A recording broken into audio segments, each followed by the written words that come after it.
പല പരീക്ഷകളിൽ പല പ്രാവശ്യം ചോദിച്ചിട്ടുള്ള കുറെ ചോദ്യങ്ങളിലെ ഇപ്പോൾ 5 ചോദ്യമാണ് പരിചയപ്പെടുന്നത്. നോക്കാം.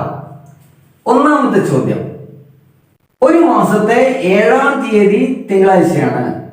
താഴെ കൊടുത്തിരിക്കുന്നവയിൽ ഏത് ദിവസമാണ് ആ മാസം 5 തവണ വരാൻ സാധ്യതയുള്ളത്? 4 ഓപ്ഷനാണ്. തിങ്കൾ, ഞായർ, വ്യാഴം ഇവയൊന്നുമല്ല. ചോദ്യം മനസ്സിലാക്കിയോ? 7-ാം തീയതി തിങ്കളാഴ്ചയാണ്. അപ്പൊ നമുക്ക് 7-ാം തീയതി തിങ്കൾ, 6-ാം തീയതി എന്താ വരിക? 6-ാം തീയതി ഞായർ, ഞായർ കഴിഞ്ഞിട്ടാണല്ലോ തിങ്കൾ. 5-ാം തീയതിയോ? അത് ശനി. 4 വെള്ളി, 3 വ്യാഴം, പിന്നെ 2 ബുധൻ, 1 ചൊവ്വ. ഇങ്ങനെയാണ് വരിക. 7-ാം തീയതി തിങ്കളാഴ്ചയാണെങ്കിൽ ബാക്കിയുള്ള ആഴ്ചകൾ ഇങ്ങനെ വരിക. 1-ാം തീയതി തുടങ്ങുന്നത് എവിടെ വെച്ചാൽ? ചൊവ്വാഴ്ച, അവിടെയാണ് തുടങ്ങുന്നത്.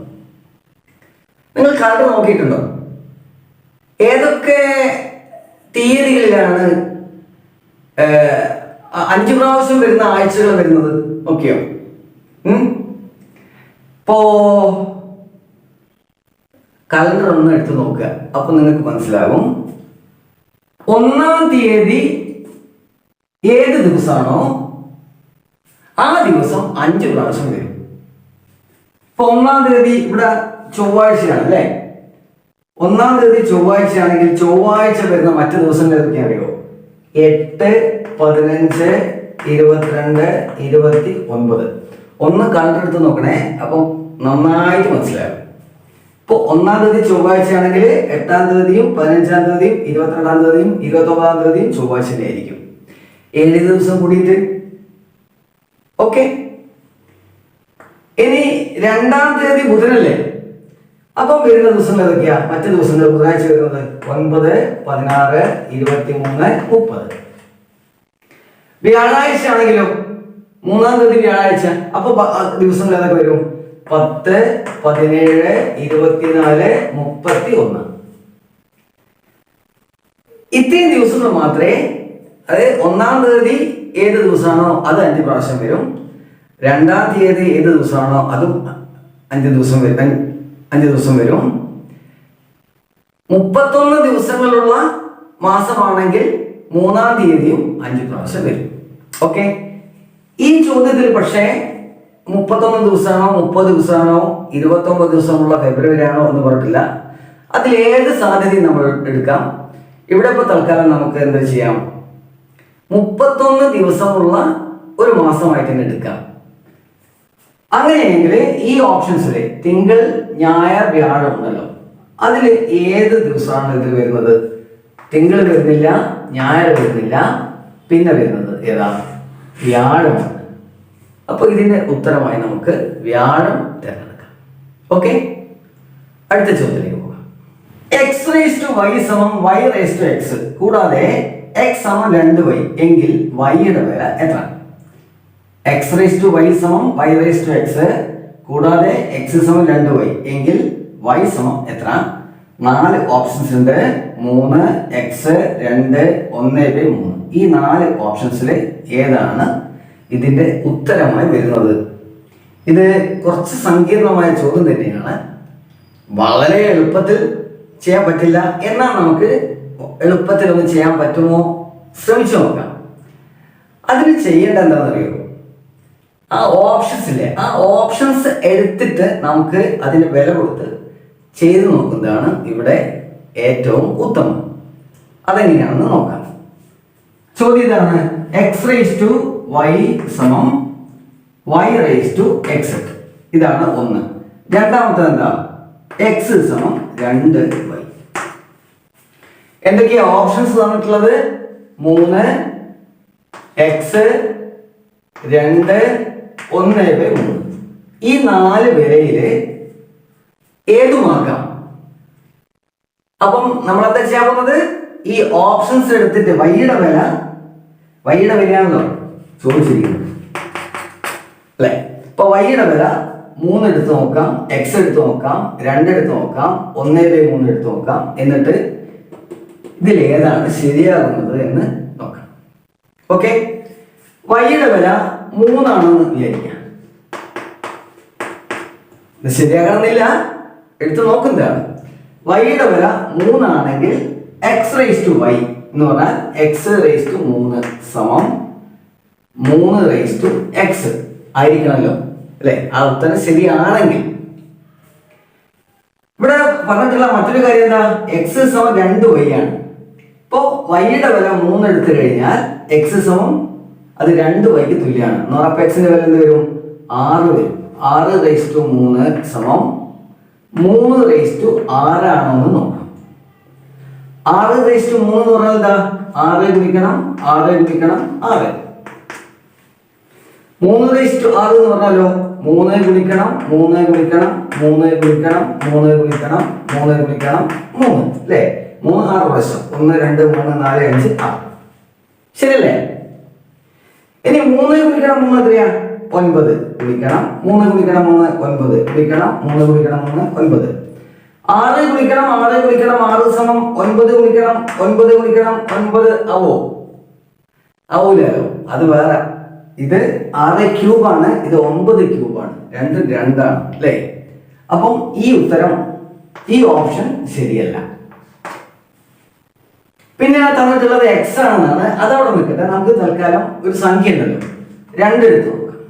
അങ്ങനെ എടുത്ത് നോക്കുമ്പോൾ X raise to Y, X raise to 2 സമം 2 റേസ് ടു എക്സ്. എക്സിന്റെ വില എന്താണ്, 2y. അപ്പം വൈയുടെ വില നമ്മൾ 2 എടുത്ത സ്ഥിതിക്ക് എക്സ് എന്താവും, അത് 2y ആവും അല്ലെ. 2y ആകുമ്പോൾ 2 ഗുണിക്കണം 2, എക്സിന്റെ വില 4 സ്ക്വയർ സമം 2 റേസ് ടു എക്സിന്റെ വില നമുക്കിപ്പോ 4 കിട്ടിയല്ലോ.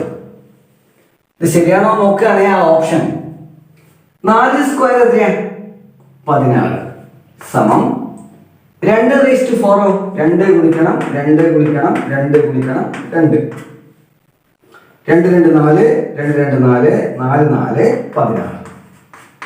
16 സമം 16 എന്ന് പറഞ്ഞാൽ എന്താ, വൈയുടെ വില 2 ആണ്. ഈ ഓപ്ഷൻസിലെ അതാണ് അതിന്റെ ഉത്തരം. അടുത്ത ചോദ്യത്തിലേക്ക് പോകാം. രാജു ഒരു ജോലി 20 ദിവസം കൊണ്ട് ചെയ്തു തീർക്കും. ഗോപു അതേ ജോലി ചെയ്യാൻ 30 ദിവസം എടുക്കും. എങ്കിൽ രണ്ടുപേരും ചേർന്നാൽ ആ ജോലി എത്ര ദിവസം കൊണ്ട് ചെയ്തു തീർക്കും? രാജു ഒരു ജോലി 20 ദിവസം കൊണ്ടും ഗോപു അതേ ജോലി 30 ദിവസം കൊണ്ടും ചെയ്തു തീർക്കും. എങ്കിൽ രണ്ടുപേരും ചേർന്നാൽ ആ ജോലി എത്ര ദിവസം കൊണ്ട് ചെയ്തു തീർക്കും? ഇതിനെന്താ വഴി? രാജു നമുക്ക് R, അത് 20 ദിവസം കൊണ്ടാണ് ഒരു ജോലി ചെയ്തു തീർക്കുക. ഗോപു G ഈ ജോലി ചെയ്യാൻ 30 ദിവസം. കണ്ടുപിടിക്കേണ്ടത് എന്താ, ഇവര് രണ്ടുപേരും കൂടി ചേർന്നാൽ എത്ര ദിവസം കൊണ്ട് ഇത് ചെയ്തു തീർക്കും? ഇങ്ങനെ ഒരു ചോദ്യം കിട്ടിയാൽ നമ്മൾ ചെയ്യേണ്ടത് എന്താ അറിയോ? ഫസ്റ്റ് തന്നെ നമ്മളൊരു ജോലി ഫിക്സ് ചെയ്യാം. ഇത്ര ജോലി, അതിനെന്താ വഴി? 20ന്റെയും 30ന്റെയും ഈ 2 സംഖ്യകളുടെ ഇവിടെ ഇപ്പോൾ അതാണല്ലോ തന്നിട്ടുള്ളത്, അതിൻ്റെ ലസാഗു നോക്ക്. രണ്ടും കൂടി അടങ്ങുന്ന സംഖ്യ അതെത്രയാണ്? 20ന്റെയും 30ന്റെയും 60. നമ്മൾ 60 ജോലി ഉണ്ടെന്ന് വിചാരിക്കുക. 60 ജോലി ഉണ്ട്. 60 ജോലി ഉണ്ടെങ്കിൽ രാജു ഒരു ദിവസം എത്ര ജോലി? 20 ദിവസം കൊണ്ടാണ് ജോലി ചെയ്യുന്നത്. ആകെയുള്ളത് 60 ജോലി. അപ്പൊ ഒരു ദിവസം കൊണ്ട് എത്ര ജോലി ചെയ്യും? 60നെ 20 കൊണ്ട് ഹരിക്കുക അല്ലേ. 60 ഹരിക്കണം 20 സമം 3 ജോലി ഒരു ദിവസം ചെയ്യും. മനസ്സിലായല്ലോ? നമ്മൾ ഈ രണ്ടിന്റെയും കൂടി ലസാഗു എടുത്തു, രണ്ടും കൂടി അടങ്ങുന്ന സംഖ്യ അത് 60 ജോലി നമ്മൾ തീരുമാനിക്കുക. എത്ര ജോലി? അത് 60. ചോദ്യത്തിൽ പറഞ്ഞെന്താ? രാജു 20 ദിവസം കൊണ്ട് തീർക്കുന്ന. അപ്പോൾ ഒരു ദിവസം എത്ര ജോലി ചെയ്യും? ആകെ 60 ആണല്ലോ, 3 ജോലി ചെയ്യും. ഗോപു എന്താ ചെയ്യുന്നത്? 30 ദിവസം വേണം. അല്ലേ? അപ്പം ഒരു ദിവസം എത്ര ജോലി ചെയ്യും? 60 ഹരിക്കണം 30 സമം 2. അപ്പൊ രാജു ഒരു ദിവസം 3 ജോലി ചെയ്യും, ഗോപു ഒരു ദിവസം 2 ജോലി ചെയ്യും. 2 പേരും കൂടി ഒരു ദിവസം എത്ര ജോലി ചെയ്യും? 3 + 2 5 ജോലി ചെയ്യും. രാജു ഒരു ദിവസം 3 ജോലി ചെയ്യും, ഗോപു 2 ജോലി ചെയ്യും. അങ്ങനെ ആകെ ചെയ്യുന്നത് ഒരു ദിവസം 5 ജോലിയാണ്. ഓക്കെ, ചോദ്യം അതാണല്ലോ, 2 പേരും കൂടി എത്ര ദിവസം, ആകെ എത്ര ജോലിയുണ്ട്? 60 നമ്മൾ എടുത്തല്ലോ, അതിന്റെ രസാകും. അപ്പോൾ 2 പേരും കൂടി എത്ര ദിവസം കൊണ്ട് ചെയ്യും? 60 ഹരിക്കണം 5 12 ദിവസം കൊണ്ടാണ് 2 പേരും കൂടി ആ ജോലി ചെയ്യാം. ക്ലിയർ? അടുത്ത ചോദ്യത്തിലേക്ക് പോകും. ഒരു ക്ലാസ്സിലെ പെൺകുട്ടികളുടെയും ആൺകുട്ടികളുടെയും എണ്ണം 7:5 എന്ന അംശബന്ധത്തിലാണ്. ആൺകുട്ടികളുടെ എണ്ണത്തേക്കാൾ 8 കൂടുതലാണ് പെൺകുട്ടികളുടെ എണ്ണമെങ്കിൽ ക്ലാസ്സിലെ ആൺകുട്ടികളുടെ എണ്ണം എത്ര? ക്ലാസ്സിലെ ആൺകുട്ടികളുടെ എണ്ണമാണ് ചോദിക്കുന്നത്. നമുക്ക് ആൺകുട്ടികളുടെ എണ്ണം കണ്ടുപിടിക്കാം, പെൺകുട്ടികളുടെ എണ്ണം കണ്ടുപിടിക്കാം. എന്താ? പെൺകുട്ടികളും ആൺകുട്ടികളും, പെൺകുട്ടികൾ ഗേൾസ് ഈസ് ടു ബോയ്സ് എത്രയാ? 7:5. അതിലെ പെൺകുട്ടികളുടെ എണ്ണം ആൺകുട്ടികളെക്കാൾ 8 കൂടുതലാണ്.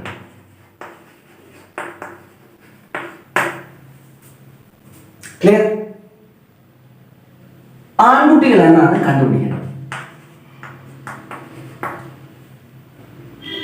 എങ്ങനെ കാണും? ഇവ തമ്മിലുള്ള വ്യത്യാസം എത്രയാണ്? 7:5 വ്യത്യാസം എത്രയാണ്? 7 - 5 2 അല്ലേ? ഓക്കെ, അപ്പം ഈ അംശബന്ധത്തില് ആൺകുട്ടികളെക്കാളും 2 കൂടുതലാണ് പെൺകുട്ടികൾ. ഓക്കെ, എണ്ണത്തിലോ 8 കൂടുതലാണ്. അംശബന്ധത്തിൽ 2ഉം എണ്ണത്തിൽ 8ഉം എന്ന് പറഞ്ഞാൽ ഇതിന്റെ എത്ര മടങ്ങ്? 8/2 4 മടങ്ങ് ഇതിനേക്കാളും എണ്ണത്തിൽ കൂടുതലുണ്ട് അല്ലേ? അപ്പൊ 4 മടങ്ങ് നമ്മൾ നോക്കിയാൽ മതി.